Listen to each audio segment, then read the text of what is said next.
Buenas noches, bienvenidos y muchísimas gracias por estar conmigo aquí esta noche. Me llamo Brandy Brooks, mi pronombre es ella, vivo en la área de Kensington y Wheaton y tengo mucho orgullo de ser candidata para concejal de todo el condado de Montgomery en las elecciones de 2022.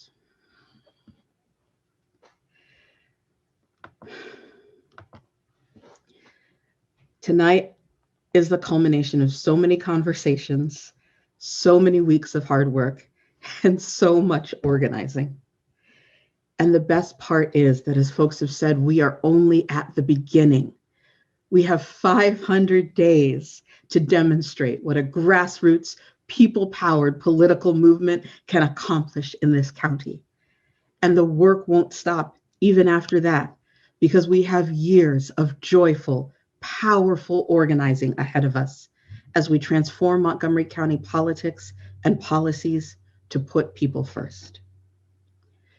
When I ran my first campaign in 2018, Election Day wasn't even officially over before folks were asking me if I'd run again. My joke is usually that I told them, first I'm going to sleep again, and then I'll decide if I'm going to run again. That kind of incredible enthusiasm is so affirming and inspiring to know that people felt that strongly about the shared vision that we built and were so supportive of my leadership and were so ready to throw down for the next time. That enthusiasm can also be a little daunting, though, because you can get carried away on that tide without grounding yourself in your own clear sense of purpose. So as I was thinking about running for office this election, I found myself asking, am I doing this because folks want me to, or am I doing it because it's the right thing for me, because I am the right person and this is the right moment? I spent the entirety of 2020 reflecting on that question. And while I reflected, I watched a devastating pandemic sweep across our planet. I watched our nation become first on the worst possible list, the number of people dead from COVID-19. I watched fires and storms ravage communities in the United States and across the globe. I watched unarmed Black women and men and trans folks choked out and beaten and shot to death, while white people shot folks in the street and walked away unharmed. I watched people losing their jobs and their homes and their loved ones and their lives. But 2020 wasn't just a series of crises that I observed from a distance. I struggled to figure out how to support my mom through 3 serious health crises, of which COVID-19 was actually the least life-threatening. As someone who has dealt with chronic depression since I was a child, I struggled with the grief of not being able to hug my family members and friends, and the physical, intellectual, emotional, and spiritual exhaustion of making it through each difficult day and wondering how long this was going to last. I struggled with shedding long-standing narratives of racial, cis heteropatriarchal capitalism that told me that as an Afro-Latina woman without wealth, that I didn't deserve to rest, that I didn't deserve support, and that what I was doing and the fact that I was managing to get up every day was never good enough, no matter how much of a victory it truly represented.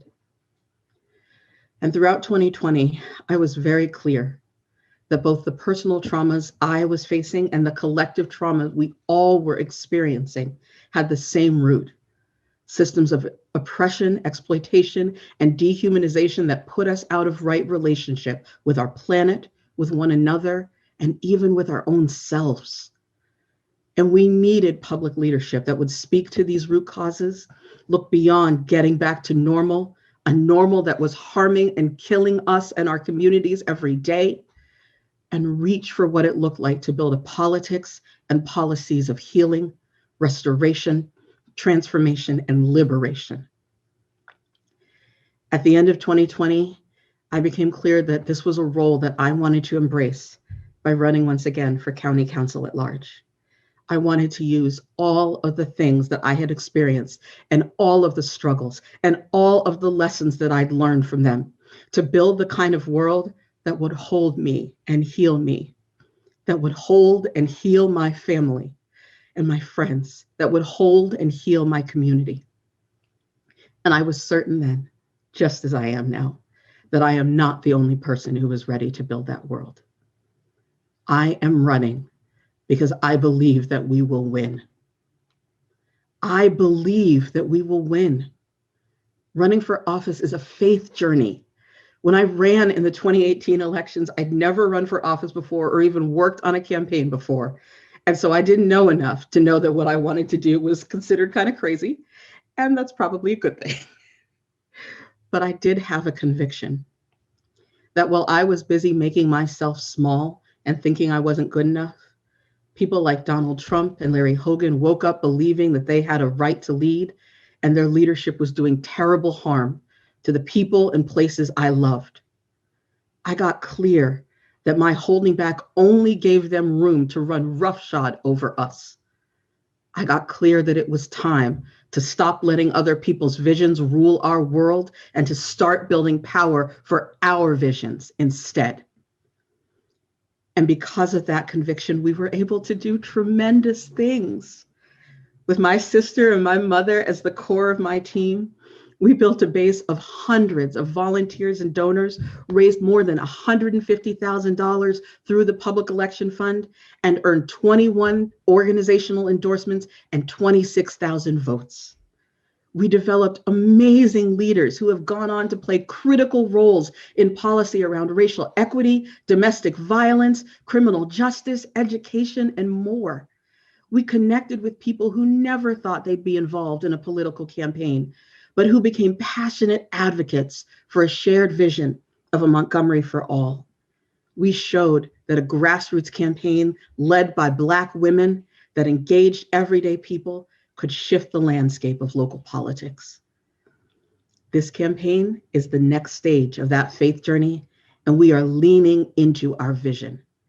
We are going to be bold and unapologetic about centering the voices of people of color, of women, of the TLGBTQ plus community, of immigrants, young people, and poor and working people.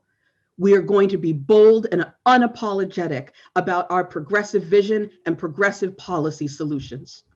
We are going to redefine the conversation about what it is possible for us to do through public policy to support every person who lives in this county. We are going to do it because it is what is right. We are going to do it because our lives depend on it.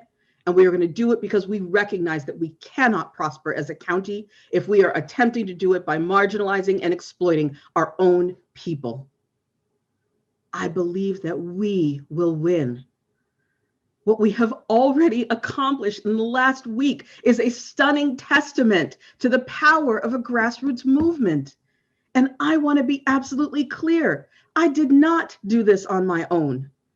The culture that we live in likes to frame great accomplishments through history as the work of great people, usually great men, acting largely on their own, with their individual genius and initiative being the thing that makes the difference. But the founding fathers could not have built the wealth and power of the United States without the labor of enslaved Indigenous people and Africans. Ford Motor Company didn't revolutionize transportation in the United States without thousands of auto workers, Black as well as white, making that vision real. Dr. Martin Luther King Jr. did not win civil rights victories alone, whether it was the Southern Christian Leadership Conference, the young people willing to put their bodies in front of hoses and dogs, or the decades of organizing by women like Fannie Lou Hamer and Ella Baker. These victories were the work of thousands of people organizing and fighting, sometimes dying for justice. Power is always collective, even if our histories try to erase the people behind it. We have come this far because of your support, and that is how we will go forward. This is a campaign that believes in deep movement building, in relationship building, in leadership development, in tapping into our capacities and our greatness. That is how we have raised over $30,000 in 1 week with contributions of no more than $250 per person. And I know that it is within our communities, within you, where we will find the solutions for racial and gender justice, housing justice, transportation justice, economic justice, climate and environmental justice, education justice, health justice, and every other aspect of the healing and justice we need to bring to our communities. I know that it is only by connecting to and supporting our collective wisdom and knowledge and experience that we are going to be able to meet the daunting challenges that our communities are facing. It is time for policy that puts people first, and we are the key.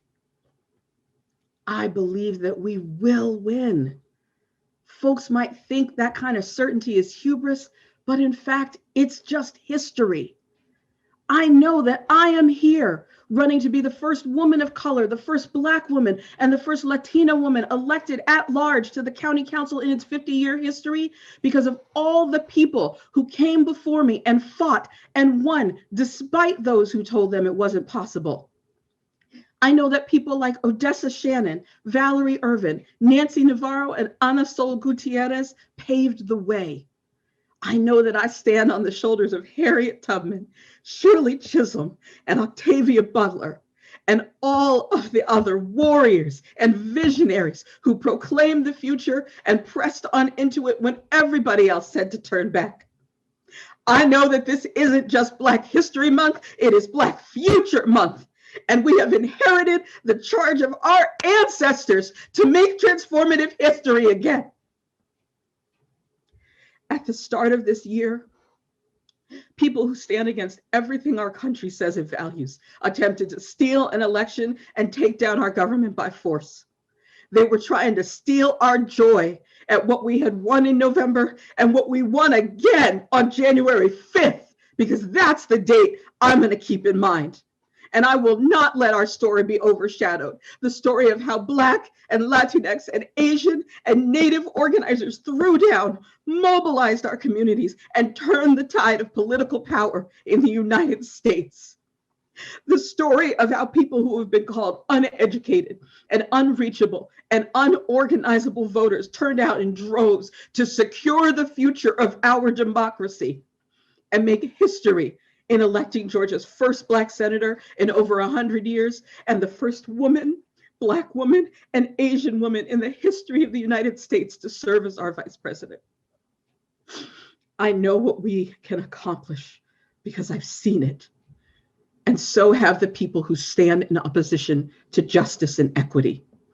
If they didn't know what we were capable of, they wouldn't work so hard to suppress our vote, undervalue our labor, take away our wealth, hide our history, keep us locked into neighborhoods without adequate services, and keep us locked up, period. There wouldn't be pushback every time we rise. We need to be as confident of our own ability as those who are afraid of it, because there is nothing that we can't do together. And I believe that we will win. I don't believe that we will reform or incrementally change or wait until someone else says it's time for justice and time for our leadership. That is over, because we cannot afford to keep waiting. Our communities and our families need us to step into the boldest visions of our future, the visions that will allow us to live lives of joy and dignity as part of a restorative and regenerative ecosystem on this one beautiful planet that is the only one we have to call home. This is the time when we play for all the marbles. And I know that some of you have been told that your visions are too ridiculous and impossible, that they don't make sense, that it's just not done that way. I want to remind you that it's always impossible until it's done. And we are doing it right now as we speak tonight. This launch is just the start of the movement miracles you will witness as we build this campaign. Those who tell us that we have to operate out of scarcity instead of abundance, and that we cannot find a way to make equity and justice a reality, are lying to you. Because if we could find $8 billion of public money to invest in building the wealth of the richest man in the world, then we can find those same resources to house every person in this county, to provide an education that supports every young person in discovering and exercising their full capacity in leadership while learning and growing in safety, not fear. to enable our small business entrepreneurs who come from every corner of the globe to build out the economic centers of our communities, to feed every person in this county, to build a transportation system that can get any one of us around this county to live and work and learn and play together, to restore and protect and support the health of each one of us so that we can live and work and learn and play together, and so that we can hug each other. This is what I am fighting for, and this is what I am asking you to fight for with me, because I believe that we will win. I believe that we will win. I believe that we will win. I believe that we will win. Thank you.